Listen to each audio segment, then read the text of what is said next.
Hello everyone, welcome to all of you. आज हमारा pair of straight line पे lecture number 2 होने वाला है। Last video lecture that means lecture number 1 में हम लोगों ने एक्सरसाइज 4.1 को स्टार्ट कर दिया था। आई होप कि आप सब बच्चों ने उस एक्सरसाइज को देखा होगा और उसके सॉल्यूशंस आप लोगों को अच्छे से समझ में आए होंगे। आज के वीडियो लेक्चर में हम उसी एक्सरसाइज को कंटिन्यू करने वाले, क्योंकि लास्ट वीडियो लेक्चर में यानी कि लेक्चर नंबर 1 में हमने एक्सरसाइज 4.1 क्वेश्चन नंबर 1 और क्वेश्चन नंबर 2 को डिस्कस कर लिया था। आज के वीडियो लेक्चर में हम लोग क्वेश्चन नंबर 3 से स्टार्ट करने वाले, ठीक है। तो आई होप कि सब बच्चों को आज का वीडियो पसंद आए। आपके जो डाउट्स है, आपके जो 12th बोर्ड से रिलेटेड जो भी डाउट्स रहे वो इस वीडियो के थ्रू आपके कवर हो जाए, वो डाउट्स आपके क्लियर हो जाए, ठीक है। वीडियो अगर पसंद आएगा तो वीडियो को लाइक करो, अपने जो फ्रेंड्स हैं उनके साथ शेयर करो, ठीक है। तो स्टार्ट करते हैं क्वेश्चन नंबर 3 के साथ। Exercise 4.1 question number 3, find combine equation of lines passing through find combine equation of pair of lines passing through origin and perpendicular to the lines represented by following equation. जिसमें first part आपका दिया है 5x² minus 8xy plus 3y² equals to 0। मतलब ये simply कहना क्या चाहता है कि हमें दो लाइन जो ओरिजिन से पास हो रही है उनका कंबाइन इक्वेशन फाइंड आउट करना है, और वो दो लाइंस इस दो लाइन के जॉइंट इक्वेशन को परपेंडिकुलर है। ये सिचुएशन आपके सामने है, ठीक है। तो आप इमेजिन करने की कोशिश करो कि सिचुएशन क्या होगी। दो लाइन जिनका कंबाइन इक्वेशन हमें फाइंड आउट करना है, वो दो लाइन इस कंबाइन इक्वेशन को कैसे है, परपेंडिकुलर, ठीक है। तो चलो स्टार्ट करते हैं सॉल्यूशन। तो हम लोग बोल देते कि इस जॉइंट इक्वेशन में जो दो लाइंस है उसको हम लोग कह देते गिवन लाइंस। सो कंबाइंड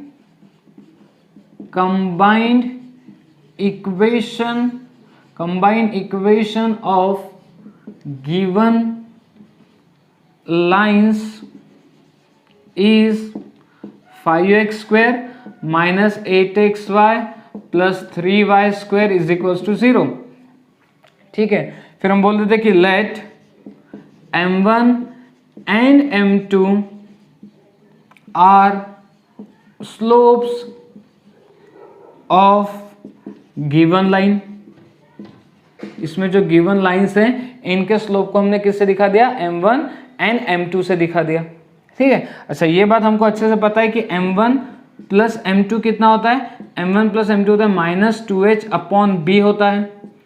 सो अगर आप 2h की बात करो तो ये कितना है, -8 है, तो ये आ जाएगा माइनस 2h की बात करो तो ये -8 है, और अगर b की बात करें तो ये 3 है। सो m1 प्लस m2 आपको पता चल जाएगा, m1 प्लस m2 कितना आ जाएगा, 8/3, ओके। फिर m1 इंटू m2 क्या होता है, m1 इंटू m2 होता है a/b, m1 इंटू m2 होता है a/b। a कितना है आपके पास, a है 5 और b कितना है आपके पास 3।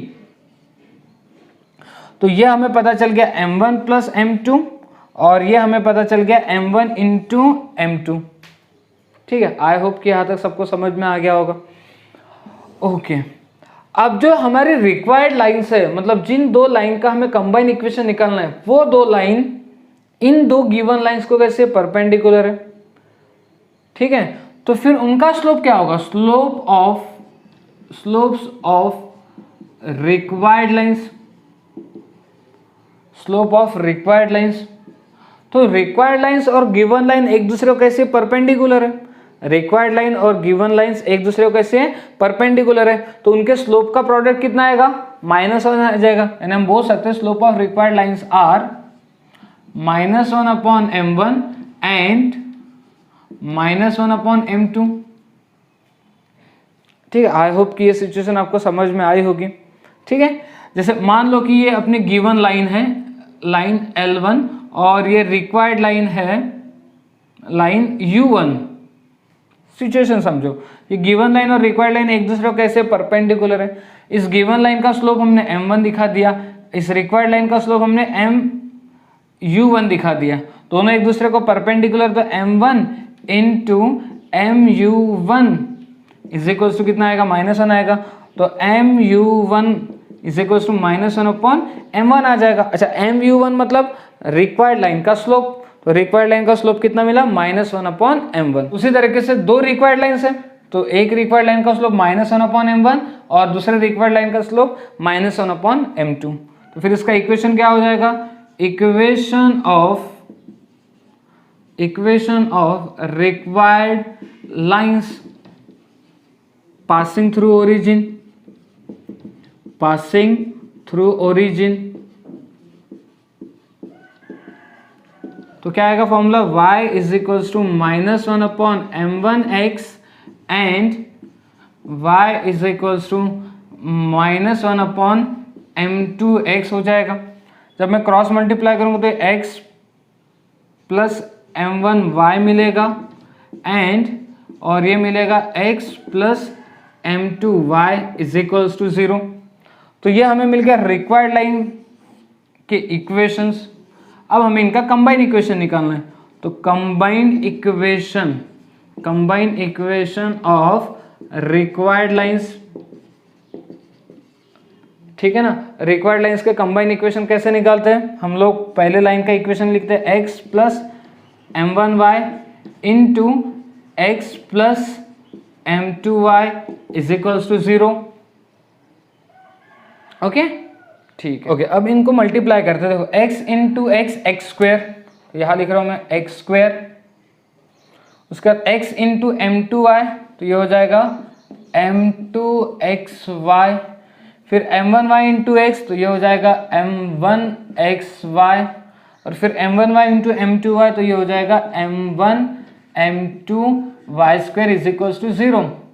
This is x square plus, आप इन दोनों में से xy कॉमन निकाल सकते हो, तो xy कॉमन निकालोगे तो ब्रैकेट में कितना आएगा, m1 प्लस m2 आ जाएगा, और ये m1 इंटू m2y स्क्वेयर, और हमें m1 प्लस m2 की वैल्यू पता है ऑलरेडी, जो है 8/3, तो एक्स स्क्वायर प्लस इसको रख देते हैं 8/3 xy, और m1 इंटू m2 की वैल्यू भी पता है कितनी, 5/3 y square is equals to 0।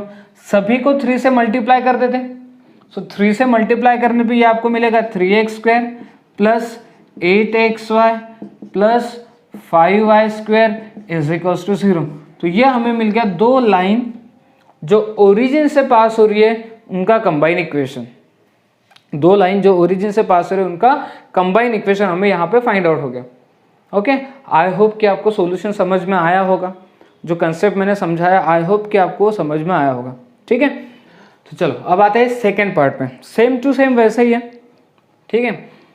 वही find the combine equation of pair of lines passing through origin and perpendicular to the lines represented by following equation. दो लाइन जिनका combine equation हमें find out करना है, वो दो लाइन ओरिजिन से पास हो रही है, और इसमें जो दो लाइन है उनको क्या है, परपेंडिकुलर है। तो फिर से हम वही चीज कर सकते हैं, ठीक है। तो हम लोग बोल देते हैं यहाँ पे slopes of given lines are m1 and m2। इसमें जो गिवन लाइंस है उनका स्लोप क्या है, m1 and m2। So m1 plus m2 कितना आएगा, m1 plus m2 minus 2h, 2h means 2 upon b, b means minus 3, यानी ये हो जाएगा 2/3। तो m1 प्लस m2 पता चल गया 2/3। फिर m1 into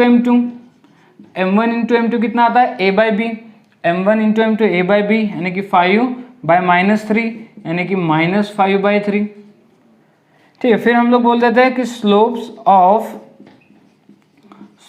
of required lines, जो रिक्वायर्ड लाइंस है उनका स्लोप क्या होगा। आई होप कि अब आप समझ ही गए होंगे कि -1/m1 एंड -1/m2 रहेगा।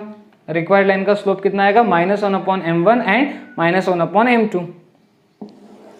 फिर इक्वेशन भी देख लेते हैं, तो equation of required lines passing through origin,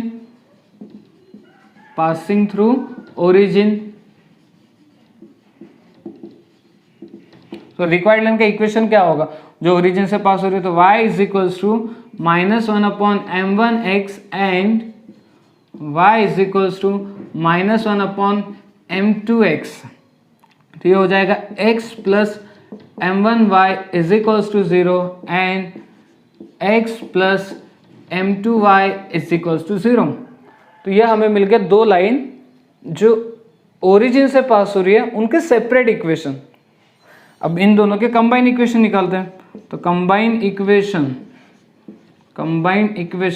क्या कहता है? Combine equation x plus m1y into x plus m2y is equals to 0 करो। जब आप इसको मल्टीप्लाई करोगे तो x into x square plus मैं डायरेक्ट लिख रहा हूँ m1 plus m2 xy plus m1 into m2 y square is equals to 0 हो जाएगा। X square plus m1 plus m2 कितना? m1 प्लस m2 देखो आपको मिल गया है 2/3 x into Y. m1 into m2 कितना? m1 into m2 minus 5/3 y square is equals to 0। 3 से मल्टीप्लाई कर दो तो ये देगा 3x square plus 2xy minus 5y square is equals to 0। तो ये मिल जाएगा हमें दो लाइन का कंबाइन इक्वेशन जो ओरिजिन से पास हो रही है और दो गिवन लाइंस को क्या है? परपेंडिकुलर। तो काफ़ी सिंपल है कंसेप्ट। अगर आपको समझ में आता है तो चीज़ें बहुत आसान हो जाती है। ओके ठीक है, चलो क्वेश्चन नंबर 3 का थर्ड पार्ट देखते हैं। अब थर्ड पार्ट को सॉल्व करने के लिए हम थोड़ा सा अलग अप्रोच यूज करेंगे। ठीक है, यहाँ हमें क्या बोला? दो लाइन का कंबाइन इक्वेशन, जो गिवन लाइन है उनका कंबाइन इक्वेशन दिया x into y plus y square equals to 0। तो मैं पहले यहाँ से सेपरेट इक्वेशन निकाल लेता हूँ। Separate equation of given lines, जो गिवन लाइंस है इनके सेपरेट इक्वेशन निकाल लेता हूँ। यहाँ पे हम थोड़ा सा अप्रोच अलग करेंगे। हालांकि पहले वाला अप्रोच भी कर सकते हैं लेकिन उसमें आप थोड़ा कंफ्यूज हो सकते हो, इसलिए मैं आपको सेकेंड अप्रोच से इसको सॉल्व करा के दे रहा हूँ जो काफ़ी सिंपल है। तो सेपरेट इक्वेशन निकालने के लिए क्या करेंगे? देखो y दोनों में से कॉमन निकल रहा है तो x plus y is equals to 0 हो जाएगा। तो y is equals to 0 and x plus y is equals to 0। तो हमें ये दो सेपरेट इक्वेशन मिल गए, ये दो सेपरेट इक्वेशन मिल गए। गिवन लाइन्स, हाँ ये क्या है आपकी? गिवन लाइन्स है, क्योंकि ये गिवन लाइन का कंबाइन इक्वेशन है तो ये सेपरेट इक्वेशंस मिल गए हमें उसके। तो अब मैं उसका स्लोप निकालने की कोशिश करता हूँ। तो स्लोप ऑफ गिवन लाइन्स, तो पहले इसका स्लोप m1 से दिखा देता हूँ। ये कौन सी? y equals to 0। y equals to 0 का मतलब x एक्सिस, और x एक्सिस का स्लोप कितना होता है? 0। x एक्सिस का स्लोप कितना होता है? 0 होता है। और ये इसका स्लोप हम m2 से दिखा देते हैं। तो स्लोप इक्वेशन ऑफ लाइन पता रहा तो स्लोप कैसे निकालते हैं? Minus coefficient of x upon coefficient of y, यानी कि ये आ जाएगा -1। ठीक है, आई होप कि आप बात को समझ गए होंगे अच्छे से। इस लाइन का स्लोप m1 है जो 0 मिला, इस लाइन का स्लोप m2 है जो -1 मिल गया। मतलब हमने पहले जो कंबाइन इक्वेशन उससे सेपरेट इक्वेशन निकाल रहे हैं और उस सेपरेट इक्वेशन का स्लोप निकाल लिया। ठीक है, अब हम लोग बोल देते हैं कि जो गिवन लाइंस, जो रिक्वायर्ड लाइंस है, slope of required line, slopes of required lines. तो रिक्वायर्ड लाइंस का स्लोप क्या होगा? Again -1 upon m1 and -1 upon m2, क्योंकि अगेन जो रिक्वायर्ड लाइन है वो गिवन लाइन को कैसे? परपेंडिकुलर ही है। तो इसका इक्वेशन क्या हो जाएगा? Equation of given lines, equation of given lines क्या हो जाएगा? y is equals to -1 upon m1x and y is equals to -1 upon m2x। जब मैं यहाँ क्रॉस मल्टीप्लाई करूंगा तो x plus m1y is equals to 0 and x plus m2y is equals to 0। तो ये हमें मिल गया सेपरेट इक्वेशन। किसके सेपरेट इक्वेशन? रिक्वायर्ड लाइंस के। तो फिर कंबाइंड इक्वेशन क्या मिलेगा? Combined equation of required lines. तो फॉर्मूला क्या होता है? x plus m1y is equals to 0, या फिर x plus m1y into x plus m2y is equals to 0। दोनों को मल्टीप्लाई जब करेंगे तो आपको पता ही है क्या मिलेगा? एक्स स्क्वायर ब्रैकेट में m1 plus m2 xy plus m1 into m2 y square is equals to 0। बस अब वैल्यूज को रख दो, x square plus m1 plus m2 कितना आएगा, m1 plus m2 0 plus of -1, तो ये -1 आ जाएगा x इंटू वाई, और m1 इंटू m2 कितना आएगा 0 इंटू -1, ये 0 आ जाएगा, तो 0 वाई स्क्वेयर है।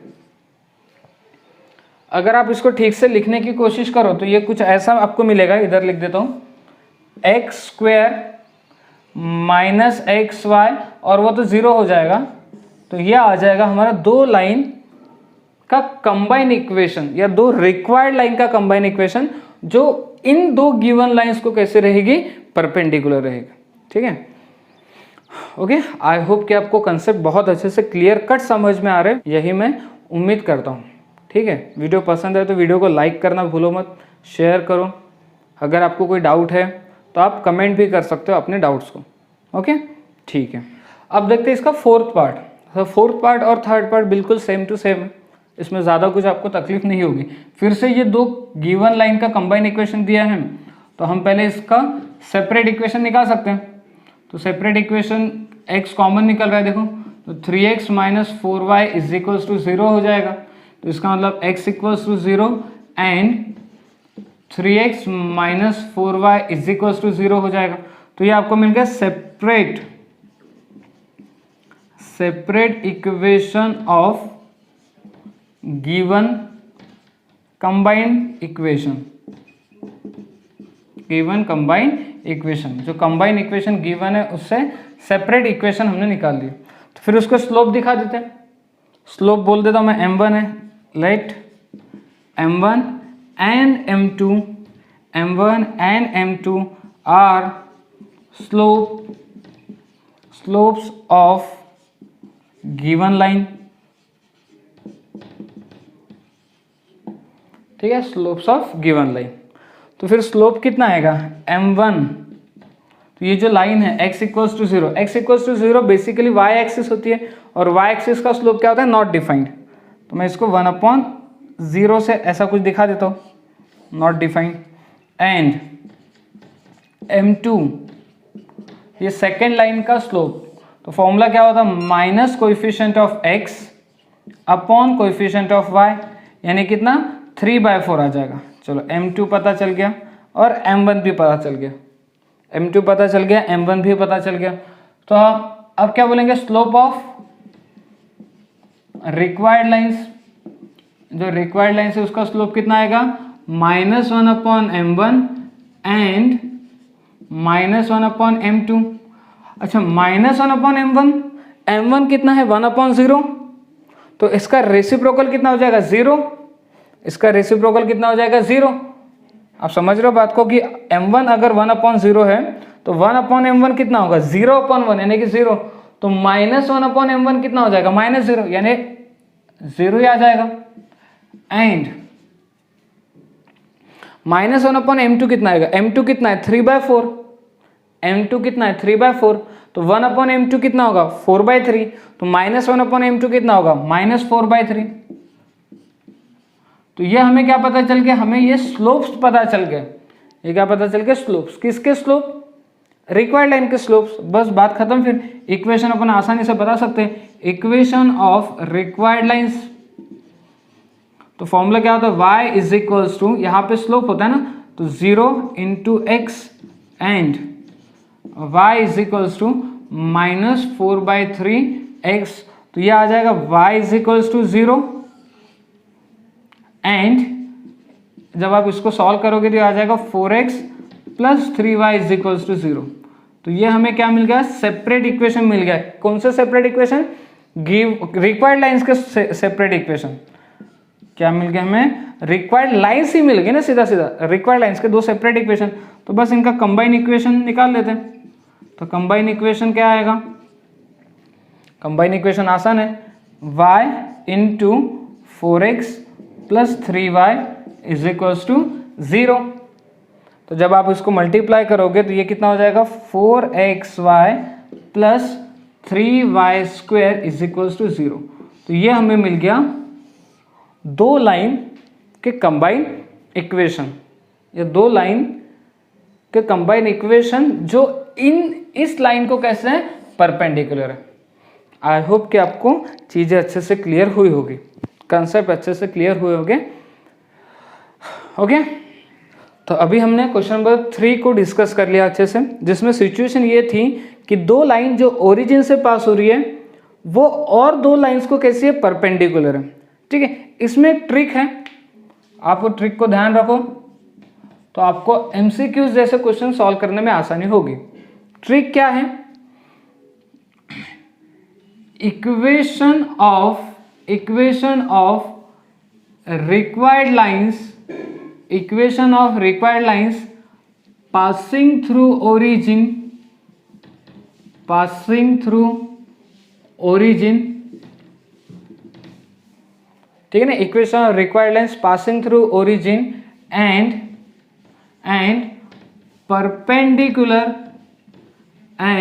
perpendicular to the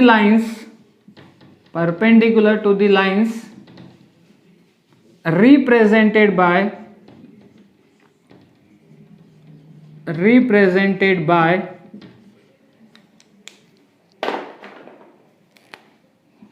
ax square plus 2hxy plus by square is, ठीक है। अब ध्यान से देखो, हम क्या बोल रहे हैं, हम रिक्वायर्ड लाइंस का कंबाइन इक्वेशन निकालने की सोच रहे हैं जो इस गिवन लाइंस को कैसे परपेंडिकुलर है। तो आपको ट्रिक बता रहा हूँ, शॉर्टकट बता रहा हूँ, ये शॉर्टकट है, ये सिर्फ इसी में यूज होगा, कब, जब दो लाइन ओरिजिन से पास हो रही है और दो लाइंस को परपेंडिकुलर है। क्या करना है, ए और बी की पोजीशन को इंटरचेंज करो। क्या करना है, ए और बी की पोजीशन को इंटरचेंज करो और एच का साइन चेंज करो, ये ट्रिक अपने को ध्यान रखना है। तो फिर क्या मिलेगा हमें, ये मिलेगा हमें bx स्क्वायर, अभी फिलहाल h का साइन क्या है, प्लस है, तो -2hxy प्लस b के जगह ay square is equals to 0। ये ट्रिक होती है, ठीक है। एमसीक्यूज में वगैरह आप ये ट्रिक का यूज कर सकते हो। क्या क्या करना है, ए और बी की पोजीशन को आपस में इंटरचेंज करना है और h का साइन चेंज करना है, h का क्या करना है, साइन चेंज करना है।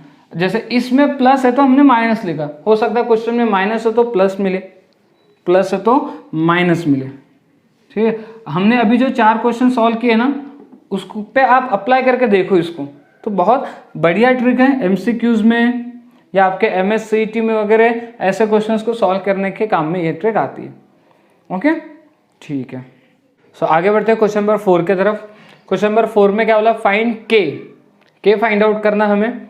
If the sum of slopes of the lines represented by x square plus k x y minus 3y square equals to 0 is twice their product. मतलब वो क्या कहना चाहते हैं कि हमें k की वैल्यू फाइंड आउट करनी है और हमारे पास कंडीशन क्या है कि इस कंबाइन इक्वेशन में जो दो लाइंस है तो दो स्लोप भी होंगे, उन दो स्लोप का सम इज इक्वल में है 2 टाइम्स ऑफ देयर प्रोडक्ट। मतलब आपको समझाता हूं क्या कहना चाहते हैं। तो हम लोग बोलते थे let m1 and m2 are slopes of the given line, according to condition के हिसाब से हमें ये चीज गिवन दी है कि सम ऑफ स्लोप यानी कि m1 plus m2 is equal to twice of their product यानी m1 इंटू m2। ये कंडीशन हमें गिवन दी है। अच्छा, हमें क्या पता है, वी नो दैट हमें इस बारे में पता है कि m1 प्लस m2 कितना होता है, -2h अपॉन b होता है। सो -2h कितना है, 2h मीन्स k है और b मीन्स कितना है, -3 है। सो m1 प्लस m2 कितना मिला, k/3 मिल गया। अच्छा, हमें इस बारे में भी नॉलेज है कि m1 इंटू m2 क्या होता है, a/b होता है। So m1 into m2 is equals to A means कितना है 1 है और B मीन्स कितना है -3 है, यानी कि M1 M2 की वैल्यू -1/3 है। अब इस M1 और M2 के वैल्यू को हम लोग इसको मान लो मैंने इक्वेशन नंबर 1 दे दिया, इक्वेशन नंबर 1 में पुट अप कर देंगे और M1 प्लस M2 की वैल्यू भी इक्वेशन नंबर 1 में पुट अप कर देते हैं, तो इसको इक्वेशन नंबर 2 कह देते हैं और इसको इक्वेशन नंबर 3 बोल देते हैं। तो यहाँ पे लिख लेते हैं कि फ्रॉम 1 2 एंड 3 कि 1 2 3 इक्वेशन से हम लोग M1 प्लस M2 की वैल्यू क्या रख सकते हैं, k/3 रख सकते हैं, is equals to 2 times M1 into M2 की वैल्यू क्या रख सकते हैं, -1/3 रख सकते हैं। So 3 3 get cancel, so k is equals to -2, so k की वैल्यू कितनी मिल गई, -2। तो काफ़ी सिंपल क्वेश्चन है, सिर्फ कंडीशन को समझना है अच्छे से कि क्या हमारे पास कंडीशन गिवन है और वैल्यूज पुट अप करके कैलकुलेशन करना। ओके ठीक है, अब आते हैं क्वेश्चन नंबर 4 के सेकेंड पार्ट में। यहाँ पे भी k फाइंड आउट करना है और यहाँ हमारे पास कंडीशन ये गिवन दी है, slope of the lines represented by differ by 4, मतलब इसमें जो लाइन्स है, 2 लाइन्स है और उन 2 लाइन्स का जो स्लोप है उनका डिफर का मतलब डिफरेंस कितना है, 4 है, ये चीज़ हमें दी है। हम फिर से वही बात बोल देंगे कि M1 and M2 are slopes of represented lines, slope of represented line। फिर से अकॉर्डिंग टू कंडीशन के हिसाब से डिफर दिया ना, M1 माइनस M2 दिया है 4 एंड वी नो दैट, हमें क्या पता है, we know that M1 plus M2 पता है जो होता है -2h/b, 2h means k and b means -1, तो ये हो जाएगा k। चलो M1 प्लस M2 भी पता चल गया। M1 इंटू M2 क्या होता है, M1 into M2 a/b, a means 3, b means -1, यानी कि M1 इंटू M2 हो जाएगा -3, M1 into M2 -3, M1 plus M2 k, M1 minus M2 4, we have to find out k। कैसे फाइंड आउट करें, अब ये M1 प्लस M2 दिया है, M1 इंटू M2 दिया, M1 माइनस M2 दिया। अगर आपको आइडेंटिटीज पता है अच्छे से कि M1 minus M2 whole square को मैं इस तरीके से लिख सकता हूँ कि M1 plus M2 whole square -4 times M1 M2। ये जो आइडेंटिटीज होती है ये हमने जो हमारे प्रीवियस क्लासेस होते हैं 9th 10th उसमें देख ही रखी होती है। ठीक है, बस वैल्यूज पुटअप करो। M1 माइनस M2 कितना है 4, तो ये आ जाएगा 4 स्क्वायर।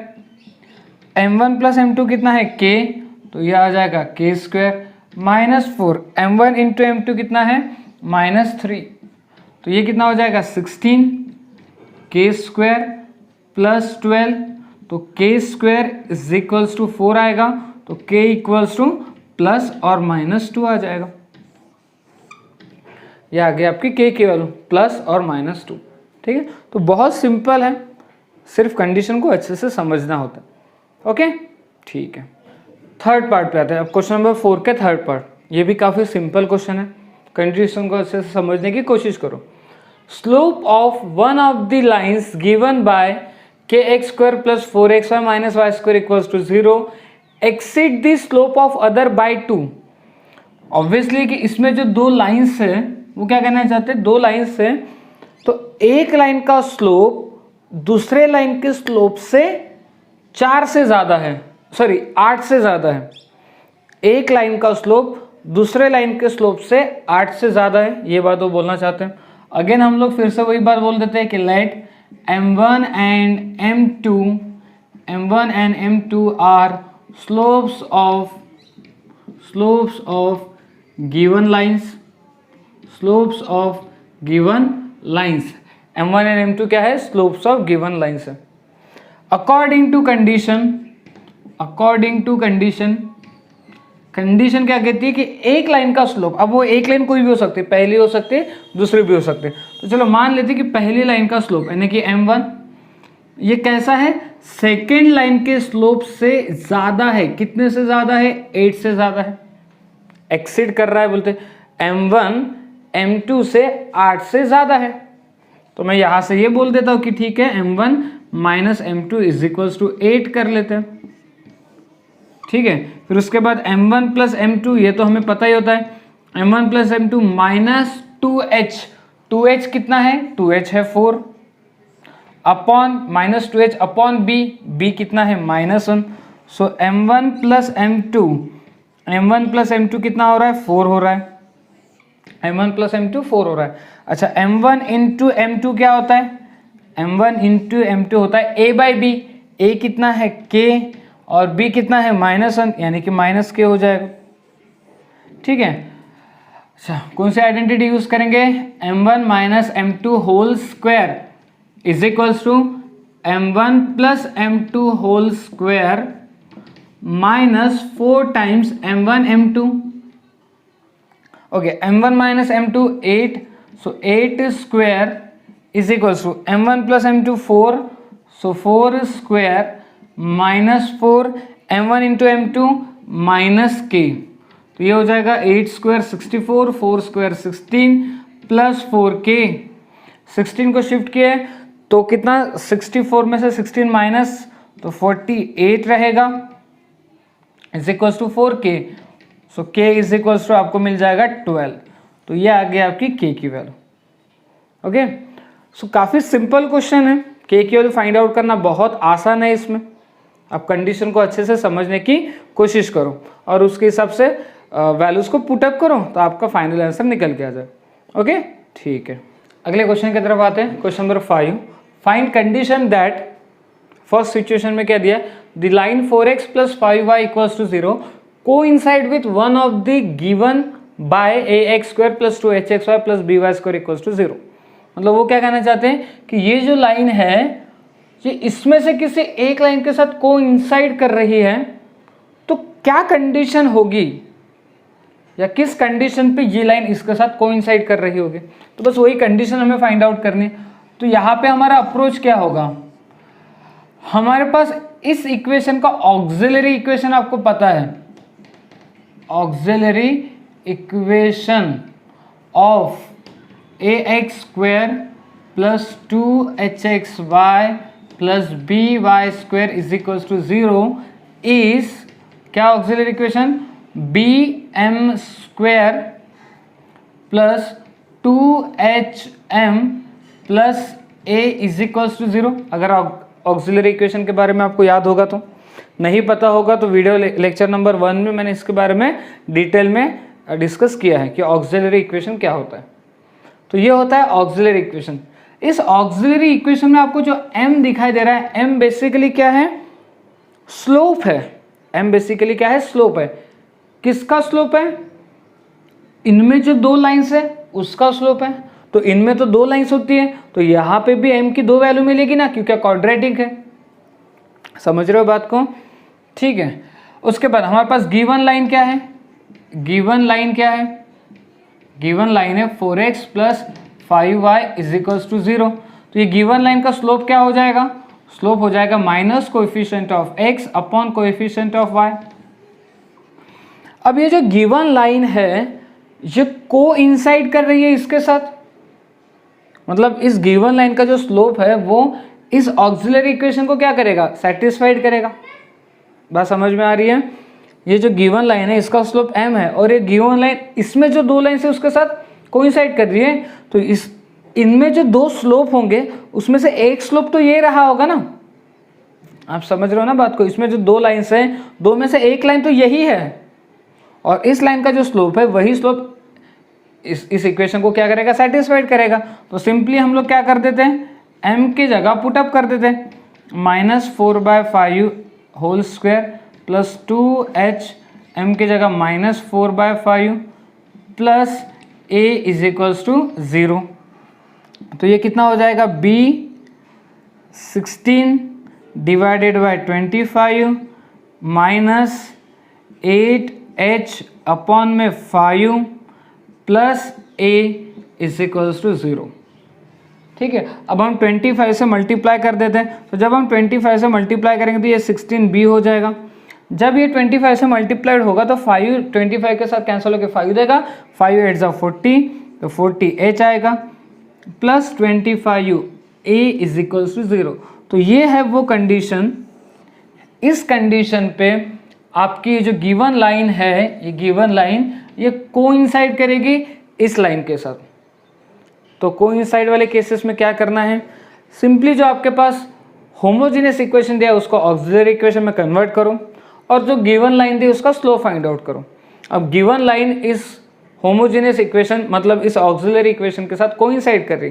कोइंसाइड का मतलब इसमें दो लाइन से, दो में से एक लाइन यही होगी। तो अगर ये लाइन होगी तो इसका स्लोप ये आएगा और ये स्लोप इसको सेटिस्फाइड करेगा, तो हमारी कंडीशन निकल के आ जाएगी।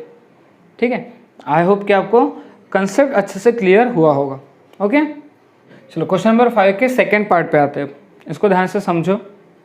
क्या बोला है, the line 3x plus y equals to 0 may be perpendicular to the lines given by ax square plus 2hxy plus by square equals to 0। तो अपने को कंडीशन पता करनी है।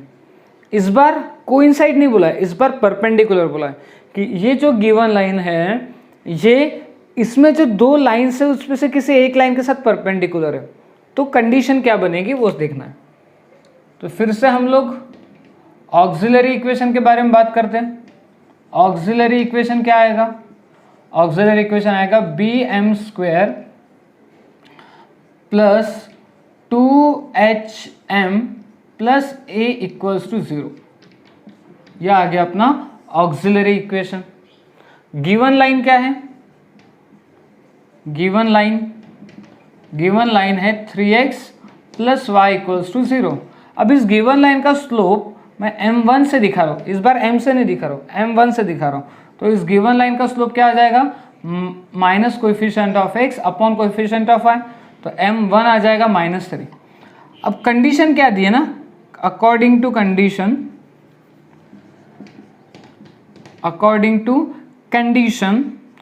ये दी है हमें कि जो गिवन लाइन है, given line is perpendicular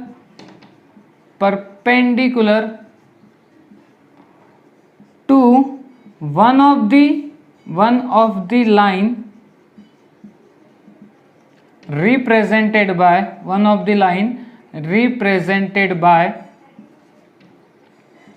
auxiliary equation, so bm square plus 2hm plus a equals to 0। तो इसमें जो दो लाइंस है उसमें से कोई एक लाइन इस गिवन लाइन के साथ कैसे परपेंडिकुलर है। तो जैसे जो एक लाइन है उसका स्लोप m ले लेते हैं और इस गिवन लाइन का स्लोप हमने क्या बोला, m1 बोला है। तो m इंटू m1 कितना आएगा, -1 आएगा क्योंकि परपेंडिकुलर है। अच्छा, तो m1 कितना आया, -3 इज इक्वल्स टू -1। तो m आपको मिल गया कितना, 1/3। ये मिल गया आपको m की वैल्यू। इस m की वैल्यू को ऑक्सिलरी इक्वेशन में पुट अप कर दो तो अपना काम बन जाएगा। b m की जगह कितना रखा, 1/3 whole square plus 2h m की जगह 1/3 plus a is equals to 0। बस अब इसको सॉल्व करते दिए देगा b अपॉन में 9 स्क्वायर, ये देगा 2h अपॉन में 3 plus a is equals to 0। अब सबको 9 से मल्टीप्लाई करते, जब 9 से मल्टीप्लाई करूँगा तो ये b देगा, ये 9 से मल्टीप्लाई होने पे 3 9 के साथ कैंसिल होकर 3 इंटू 2 6h आएगा, प्लस इसको 9 से मल्टीप्लाई करने पे 9a आ जाएगा इज इक्वल्स टू 0। तो ये मिल गई हमें वो कंडीशन। ठीक है, तो यहाँ पे क्या करना था, हमें कंडीशंस बतानी थी कि किन कंडीशंस पे लाइन कोइंसाइड करेगी, किन कंडीशंस पे line one of the lines को परपेंडिकुलर होगी। तो हमने वही निकाला, परपेंडिकुलर कंडीशन का यूज़ करके m की वैल्यू फाइंड आउट की, m की वैल्यू को ऑक्सिलरी इक्वेशन में पुटअप किया और अपनी कंडीशन निकाल ली। आई होप कि आपको ये चीज़ अच्छे से समझ में आ गई होगी। ठीक है, आगे बढ़ते क्वेश्चन नंबर 6 के तरफ। क्वेश्चन नंबर 6 क्या कहता है, if one of the lines given bye ax² + 2hxy + by² = 0 is perpendicular to px + qy = 0, then show that ap² + 2hpq + by² = 0। मतलब वो क्या कहना चाहते हैं कि इस होमोजीनियस इक्वेशन के अंदर में जो दो लाइंस है, दो में से कोई एक लाइन इस लाइन के साथ परपेंडिकुलर है, तो हमें इस चीज को प्रूफ करना है। ये तो काफी आसान है, क्वेश्चन नंबर 5 का जो सेकंड पार्ट है उसी के जैसा है। तो सबसे पहले हम लोग क्या करेंगे, हम लोग लिखेंगे इसका ऑक्सिलरी इक्वेशन, ठीक है ना, ऑक्सिलरी इक्वेशन।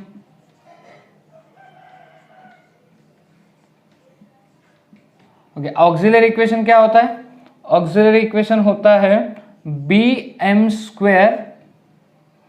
+ 2hm + a = 0, ये होता है ऑक्सिलरी इक्वेशन, ठीक है। अब जो गिवन लाइन है, given line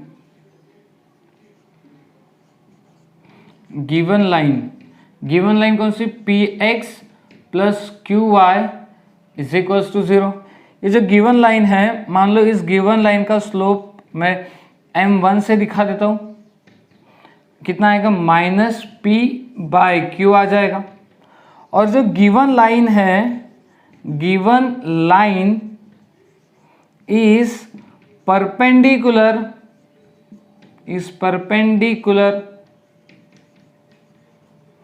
to one of the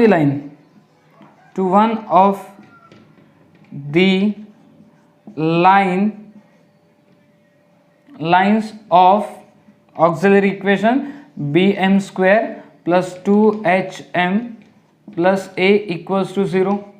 तो उसका स्लोप क्या हो जाएगा, वन ऑफ द लाइन्स का स्लोप क्या हो जाएगा, क्योंकि दोनों का प्रोडक्ट आएगा -1, तो m1 का स्लोप कितना, -p/q, तो m का स्लोप कितना हो जाएगा, q/p हो जाएगा। m का स्लोप कितना हो जाएगा, q/p। आई होप कि ये चीज आपको समझ में आ गई होगी, क्योंकि इसमें जो दो लाइंस है उसमें से किसी एक लाइन का स्लोप मान लो m है और ये लाइन का स्लोप मान लो m1 है, तो दोनों का प्रोडक्ट आएगा -1, तो वहां से आपको m केवल मिल जाएगी, m मिल गया आपको q/p। अब ये m क्या करेगा, इस ऑक्सिलरी इक्वेशन को सेटिस्फाइड करेगा, क्योंकि ये उस लाइन का स्लोप है जो इसमें से कोई एक है, तो ये स्लोप इसको क्या करेगा, सेटिस्फाइड करेगा। तो बस m के जगह पे हम वैल्यूज पुटअप कर देते हैं। क्या पुटअप करेंगे, q/p, तो ये हो जाएगा q/p का whole square plus 2hm, m मतलब कितना, q/p प्लस a = 0, ठीक है। अब क्या होगा, p² से मल्टीप्लाई कर लेते, तो p² से मल्टीप्लाई करने पे bq² होगा, p² से मल्टीप्लाई करने पे 2hpq हो जाएगा, प्लस ap² = 0 आएगा। और यही हमको प्रूफ करना था, ठीक है। यहाँ पे bq है, ठीक है ना, bq² + 2hpq + ap², इसको आप ऐसे लिख लो लगे तो, पहले ap² + 2hpq + bq² = 0, तो यही हमको प्रूफ करना था। तो काफ़ी सिंपल था। क्वेश्चन 5 का जो सेकेंड पार्ट है सेम टू सेम इसी तरीके से था, ओके। अब आते हैं क्वेश्चन नंबर 7 पे। क्वेश्चन नंबर 7 में क्या होगा, find the combined equation of the pair of lines passing through origin and making an equilateral triangle with the line y = 3। मतलब वो क्या कहना चाहते हैं कि दो लाइन है जो ओरिजिन से पास हो रही है, उनका कंबाइंड इक्वेशन हमें फाइंड आउट करना है। बट वो जो दो लाइन है वो y = 3 लाइन के साथ इक्विलैटरल ट्रायंगल तैयार कर रही है। अब y = 3 की लाइन तो कुछ ऐसी होगी, ये होगी आपकी y = 3 की लाइन। अब ऑब्वियस है कि अगर इक्विलैटरल ट्रायंगल तैयार कर रहे हैं तो एक लाइन तो ये पास हो रही होगी, दूसरी लाइन इधर पास हो रही होगी। दोनों लाइन एक ही क्वाड्रेंट में होना पॉसिबल नहीं है, क्योंकि अगर दोनों लाइन एक ही क्वाड्रेंट में पास होंगे तो पहली बात तो उनकी जो लेंथ है वो इक्वल नहीं होगी, ठीक है, एंगल भी इक्वल नहीं होंगे। इसीलिए हमें बोलना पड़ा कि एक लाइन फर्स्ट क्वाड्रेंट में पास हो रही है, इसको लाइन L1 बोल देते हैं, और एक लाइन सेकेंड क्वाड्रेंट में से पास हो रही है, और ये जो ट्राइंगल तैयार हो रहा है, ठीक है, ये है आपका इक्विलैटरल ट्राइंगल। ठीक है, तो इसको नाम दे देते हैं OAB, OAB। अब ये इक्विलैटरल ट्राइंगल है, ये क्या है, इक्विलैटरल ट्राइंगल। तो हमें लाइन L1 और लाइन L2 का कंबाइन इक्वेशन निकालना है।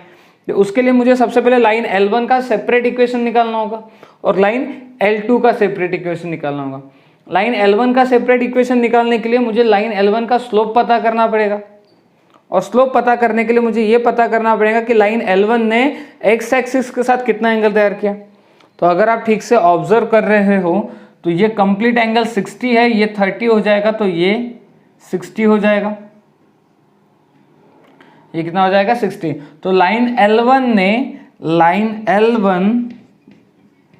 Makes an angle 60 degree with x axis. X axis का कितना एंगल तैयार किया, 60 डिग्री। तो फिर स्लोप क्या हो जाएगा, लेट्स से m1 हम दिखा देते हैं। तो tan θ1 मतलब tan 60 होता है √3। तो फिर इक्वेशन क्या आ जाएगा इसका, इक्वेशन ऑफ लाइन L1। तो लाइन L1 का इक्वेशन क्या आ जाएगा, y is equals to m1x, यानी कि y is equals to √3x। ठीक है, तो हम फाइनली यहां से बोल सकते हैं कि √3x minus y is equals to 0। तो लाइन L1 का इक्वेशन पता चल गया, √3x minus y equals to 0। अब बात करते हैं लाइन L2 का इक्वेशन। तो लाइन L2 का इक्वेशन निकालने के लिए अगेन हमें लाइन L2 ने x एक्सिस के साथ कितना एंगल तैयार किया वो पता करना होगा। तो आप यहाँ पे भी क्लियरली देख पा रहे हो कि ये एंगल कंप्लीट 60 है, ये 60 है, ये 60 है, तो ये टोटल एंगल कितना हो जाएगा, टोटल एंगल हो जाएगा 120। So line L2 makes an angle, line L2 makes an angle 120 degree with x axis. ठीक है, कितना 120 डिग्री तैयार किया। तो स्लोप क्या हो जाएगा, m is equals to tan 120, और tan 120 निकालना तो ये होता है tan 90 प्लस 30 करके। So m2 is equals to tan 90 रहा तो फंक्शन चेंज करते यानी कि ये हो जाएगा माइनस cot 30, और cot 30 की वैल्यू कितनी होती है, cot 30 होता है, ये भी √3 होता है, cot 30 होता है √3, तो माइनस √3। तो फिर इक्वेशन क्या हो जाएगा, इक्वेशन ऑफ लाइन L2 क्या आएगा, equation of line L2 y is equals to m2x, m2 है माइनस √3x, तो ये हो जाएगा √3x plus y is equals to 0। ठीक है, ये आ जाएगा लाइन L2 का इक्वेशन, और ये मिल गया हमें लाइन L1 का इक्वेशन। अब हम करेंगे दोनों का combine equation. So combine equation का फॉर्मूला क्या है, √3x minus y, √3x plus y is equals to 0। ठीक है, दोनों को मल्टीप्लाई करते हैं तो देखो a minus b a plus b जैसा दिखाई दे रहा है हमें। तो √3x इंटू √3x, तो ये हो जाएगा √3x का होल स्क्वायर माइनस y का whole square is equals to 0। √3x का स्क्वायर मतलब ये बना आपके पास 3x स्क्वायर माइनस में y square is equals to 0। तो ये आ जाएगा दो लाइन का कंबाइन इक्वेशन जो ओरिजिन से पास हो रही है और y इज इक्वल्स टू 3 इस लाइन के साथ इक्विलैटरल ट्रायंगल तैयार कर रही है। ठीक है, आई होप कि आपको ये चीज़ अच्छे से समझ में आ गई होगी। क्या किया हमने यहाँ पे, पहले तो लाइन L1 और लाइन L2 का सेपरेट इक्वेशन निकाला, फिर दोनों को कंबाइन इक्वेशन फाइंड आउट किया। ओके, क्वेश्चन नंबर 8 पे आते हैं। If slope of one of the lines given by ax square plus 2hxy plus by square equals to 0 is 4 times the slope of other, then show that 16h square is equals to 25ab। मतलब वो क्या कहना चाहते हैं कि इस homogeneous equation के अंदर जो दो लाइंस है, तो एक लाइन का स्लोप दूसरे लाइन के स्लोप से 4 टाइम्स है, तो आपको ये चीज़ शो करनी कि 16h² is equals to 25AB। तो क्या करें, बोल देते हैं late M1 and M2 are slopes of lines represented by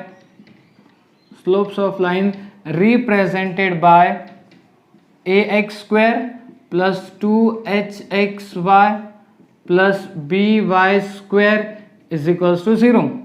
ax square plus 2hxy plus by square is equals to 0। According to condition के हिसाब से, अकॉर्डिंग टू कंडीशन m1 मतलब slope of one line is 4 times slope of another line. m1 is equals to 4 m2, ये इसको equation number 1 देके रख देते हैं। ठीक है, अब हमें क्या पता, वी नो दैट हमें ये बात पता है कि m1 plus m2 is equals to -2h upon b होता है, और m1 into m2 is equals to a by b होता है। इसको इक्वेशन नंबर 2 दे दिया और इसे इक्वेशन नंबर 3 दे दिया। ठीक है, अब आगे क्या करें, आगे एक काम करो, फ्रॉम 1 and 2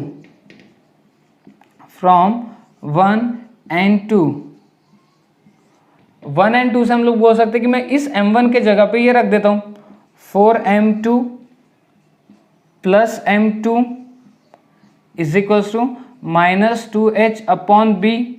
तो 4m2 प्लस m2 ये हो जाएगा 5m2 is equals to -2h upon b। ये 5 को शिफ्ट किया तो m2 is equals to -2h upon 5b। ठीक है, ये आपको मिल गया m2। देन उसके बाद फिर फ्रॉम 1 and 3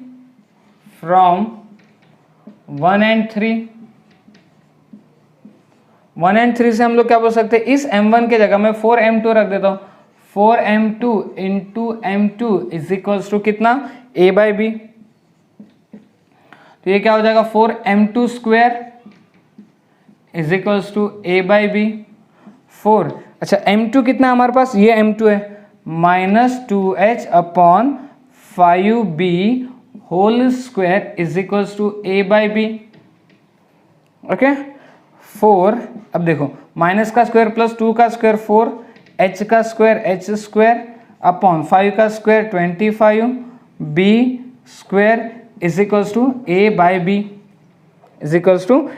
b। तो ये 4 इंटू 4 कितना हो जाएगा, 16h स्क्वायर हो गया अपॉन में 25 b स्क्वायर हो गया is equals to a by b। अब एक b और एक b हो जाता है कैंसिल। अब क्रॉस मल्टीप्लाई करने पे देखो आपको ये मिलेगा 16h स्क्वायर और ये मिलेगा 25ab, और यही अपने को प्रूफ करना था। ठीक है, तो ये भी काफ़ी सिंपल क्वेश्चन था, सिर्फ कंडीशंस आपको समझ में आनी चाहिए थी कि क्या कंडीशन दी है। Slope of one of the lines, एक लाइन का स्लोप दूसरे लाइन के स्लोप से 4 टाइम्स है। तो बस हमने उन्हीं कंडीशन का यूज़ किया, ये बातें हमको ऑलरेडी पता थी। ठीक है, तो इससे हमने ये चीज़ को शो कर दिया। आई होप कि आपको अच्छे से चीज़ें समझ में आ रही होगी। ओके, आगे बढ़ते क्वेश्चन नंबर 9 पे आते हैं। क्वेश्चन नंबर 9 में क्या बोले, बहुत ही बढ़िया क्वेश्चन है क्वेश्चन नंबर 9, और ये लास्ट क्वेश्चन है इस एक्सरसाइज का। If one of the lines given by ax square plus 2hxy plus by square equals to 0 bisect the angle between coordinate axes, then show that a plus b whole square is equals to 4h square। If one of the lines given bye, मतलब इसमें जो दो lines है, दो में से कोई एक लाइन कोऑर्डिनेट एक्सिस को बाइसेक्ट कर रही है। कोऑर्डिनेट एक्सिस का मतलब एक्स एक्सिस वाई एक्सिस। ठीक है, तो एक्स एक्सिस इधर, तो ये एक हो गया, तो इसको बाइसेक्ट कर रही है वन ऑफ द लाइन्स, मतलब ये एक लाइन यहाँ पे हो सकती है। बाइसेक्ट का मतलब क्या, इक्वल एंगल तैयार करना है, ये एंगल और ये एंगल इक्वल होगा। तो इस लाइन पे जो भी पॉइंट होंगे, जैसे मान लो ये एक पॉइंट है, इस पॉइंट के एक्स कोऑर्डिनेट और वाई कोऑर्डिनेट कैसे रहेंगे, सेम रहेंगे। एक्स कोऑर्डिनेट और वाई कोऑर्डिनेट सेम रहेंगे, बाइसेक्ट करना मतलब क्या, इक्वल पार्ट में डिवाइड करना। तो यहाँ से लेके यहाँ तक का जो x डिस्टेंस होगा और यहाँ से लेके यहाँ तक का जो y डिस्टेंस होगा, ये दोनों इक्वल रहेंगे। तो इसका मतलब इस पॉइंट A पे जो x और y के कोऑर्डिनेट रहेंगे वो सेम रहेंगे, ठीक है। तो केस 1 में हम लोग क्या बोल सकते हैं, केस 1। अब केस 1 क्यों ले रहा हूं मैं, क्योंकि कोऑर्डिनेट एक्सिस, तो ये भी तो एक कोऑर्डिनेट प्लेन है x और y, और एक प्लेन तो ये भी है। तो वो लाइन एक ऐसी भी हो सकती है, बाइसेक्ट कर रही होगी, कुछ इस तरीके से भी बाइसेक्ट कर रही होगी, ठीक है। ये भी तो बाइसेक्ट ही कर रही है कोऑर्डिनेट एक्सिस को, x एक्सिस और y एक्सिस को। लेकिन इस लाइन पे जो पॉइंट होगा उसका x कोऑर्डिनेट तो x माइनस एक्स होगा और y कोऑर्डिनेट ये कुछ ऐसा रहेगा, ठीक है। भले x कोऑर्डिनेट और y कोऑर्डिनेट सेम होगा, लेकिन नेगेटिव x एक्सिस पे इसलिए x कोऑर्डिनेट माइनस एक्स होगा और y कोऑर्डिनेट x होगा। आई होप कि मैं जो बोलना चाहता हूँ ये चीज़ें आपको समझ में आ गई होगी, ठीक है। इसलिए हम पहले केस 1 लेते हैं। केस 1 में हम बोल देते line bisect the coordinate axis, line bisect the coordinate axis in